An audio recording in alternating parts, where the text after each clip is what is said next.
un premier vote. Et voilà ce qu'elle va dire après le deuxième vote. Elle va s'exprimer et elle va parler des oukases de Michel Rubirola. Maintenant, ça suffit, tous ces gens qui veulent les voix des quartiers nord, donc les siens, les quartiers populaires.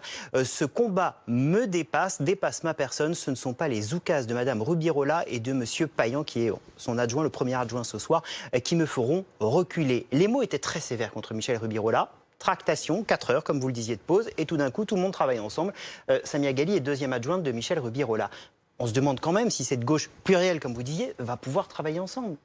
Personne n'a les mêmes idées, personne ne s'entend sur les personnalités. Il y a même une détestation assez claire entre ces personnes. C'est souvent d'ailleurs la clé d'une bonne campagne électorale, c'est de veiller à ne pas insulter l'avenir, à ne pas se mettre durablement en défaut avec ceux qui vont composer votre alliance politique et sur lequel vous aurez nécessairement besoin de vous appuyer pour avoir l'unité qui permet au fond d'avoir l'action politique la plus efficace possible à la tête de cette municipalité.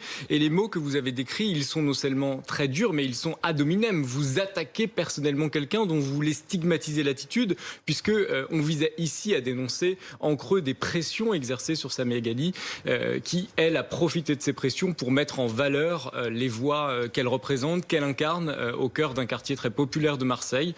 Et elle avait manifestement, lorsqu'on lit ce communiqué, à cœur de faire savoir qu'elle représentait une identité, un trait de caractère très fort de Marseille qui ne pouvait pas rester à côté de la majorité de la nouvelle maire de Marseille.